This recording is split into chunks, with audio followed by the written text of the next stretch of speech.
ধোকা দিও না। মান গাসসা ফালাইসা মিন্নি, যত বড় নামাজি হও, রোজাদার হও, হজ করেনেওয়ালা হাজি হও, অন্যকে, আরে অন্য তো দূরের কথা, জানোয়ারকেও যদি ধোকা দাও তুমি আমার উম্মত নাও। মান গাসসা, গাসসা মানে ধোকা, ফালাইসা মিন্নি তুমি আমার উম্মত নাও। অন্যকে হতে পারো, আমার উম্মত হবে, মুসলমান হবে, আর অন্যকে ধোকা দেবে। এক লোক হজের সফরে যাচ্ছে, তিনিও বড় আল্লাহওয়ালা। যেতে যেতে শুনলেন এই গ্রামে নাকি একজন বড় আল্লাহওয়ালা আছে। আচ্ছা, তো তার শিষ্য সাগরিদরা বললো, হযরত এখানে শুনছি একজন বড় আল্লাহওয়ালা আছে, তো অন্তত তার একটু দেখা করে দোয়া নিয়ে যাই। হ্যাঁ ভালো বলেছে, চলো যাই। এইবারে যখন ঠিকানা নিয়ে তার বাড়ির সামনে গেছে, তো দেখে যে উনি একটা ডালিকে, ডালি এই যে আমরা ডালি বলি না, ধান চাল যে রাখি, একটা ডালিকে এইভাবে কাত করে ধরে নিয়ে যাচ্ছে। তার পিছনে পিছনে একটা ঘোড়া চলে আসছে। ঘোড়াটা মনে করছে আমার মালিকের এই হাতে যে ডালিটা, ওতে আমার ঘাস আছে। আসলে ডালিটা খালি, উনি একটু উঁচু করে ধরে, কাত করে উঁচু করে একটু তুলে যাতে ও দেখতে না পারে, এইভাবে ধরে চলে আসছে।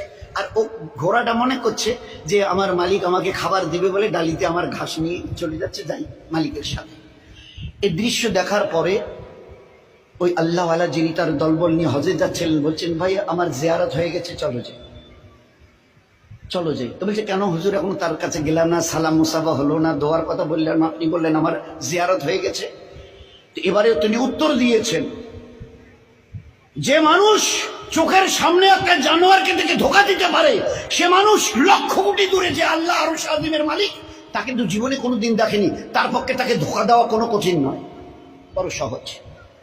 ধোকা দেনেওয়ালা নবীর উম্মত হতে পারে না, বুজুর্গ তো অনেক দূরের কথা, বুজুর্গ হওয়া তো দূরের কথা, আল্লাহওয়ালা তো দূরের কথা, মুসলমান হবে না সে যে একটা জানোয়ারকে ধোকা দেয়। কি করে খালি ডালি নিয়ে যাচ্ছে, আর তার ঘোড়াটা মনে করছে আমার মালিক আমাকে ঘাস দেবে, ওই ডালি দেবে, ঘাস ভরা আছে, আমি যাই যাই যাই। দেখে চোখের সামনে দেখেছি জানোয়ারকে ধোকা দিতে পারে, না দেখা আল্লাহকে সে না জানি কতটা ধোকা দিয়েছে। জীবন কিভাবে তৈরি করা হয়েছে। এই জন্যে খবরদার, এ মখলুকের কাউকে ধোকা দিও না। আমি আল্লাহ কিয়ামতে কোনোদিন তোমাকে ধোকা দেব না। সহি করে আসো, সহি বদলা আমি নিজের হাতে দেবো তোমাদের, নিজে হাতে দেবো। ওই দিন দিল খুশ করেনেওয়ালা বদলা পাবে কিয়ামতের ময়দানে। আর দুনিয়াতে রহমতওয়ালা, বরকতওয়ালা, ইজ্জতওয়ালা, হেফাজতওয়ালা জীবন দেবে। এটা আমার ওয়াদা। এগুলো সব কোরআনের আয়াত।